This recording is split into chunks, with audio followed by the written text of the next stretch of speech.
Welcome to SGTV, and it's time for news. A coral disease is spreading through world's second largest barrier reef. A Caribbean marine park is fighting back against this lethal coral threat. By Antonio Buciello. It starts with a small white spot, and in a few weeks, a beautiful, bright-colored coral that took years to grow can end up as a dead rock with no way back. Pillar coral is my favorite type of Caribbean coral formation.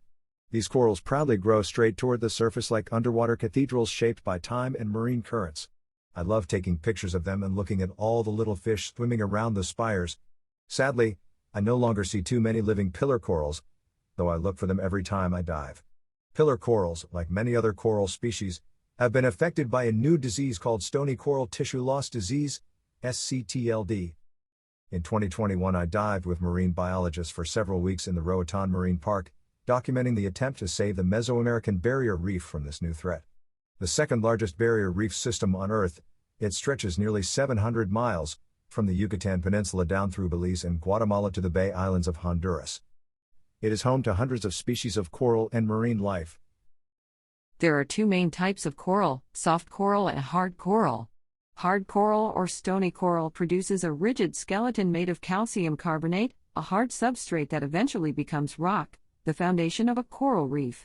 That's why hard corals are considered the primary reef-building corals.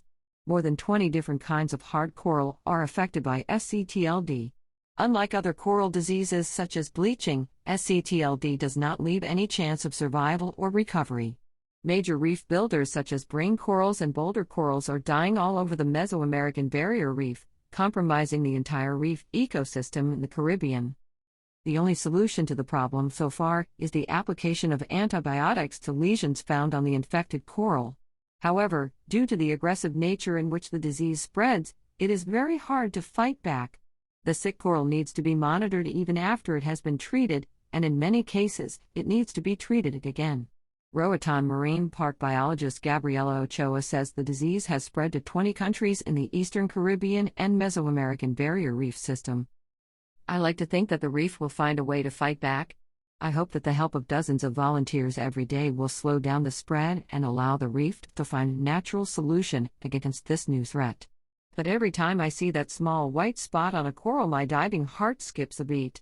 And unfortunately, many coral formations that I used to admire during my dives in Roatán are already gone. Stop the spread.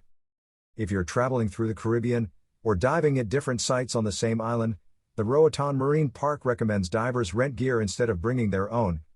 Rented gear stays within the specific local area and is therefore less likely to contaminate new sites. Divers may unknowingly transport the disease to an unaffected site if they use their own gear. It's also recommended divers soak non-sensitive equipment for 10 minutes in a 1% bleach solution, rinse in fresh water and then allow it to air dry. Wetsuits, ECDs, masks and fins can also be decontaminated in the solution. Allow the bleach solution to degrade in the sun for 24 hours before you dispose of it. Regulators, computers, gauges, underwater cameras and other sensitive equipment should be decontaminated using fresh water and antibacterial dish soap or an isopropyl alcohol wipe. Remember not to touch the corals, since the disease may be transmitted through contact. If you touch infected corals, then you may pass the disease on to healthy coral.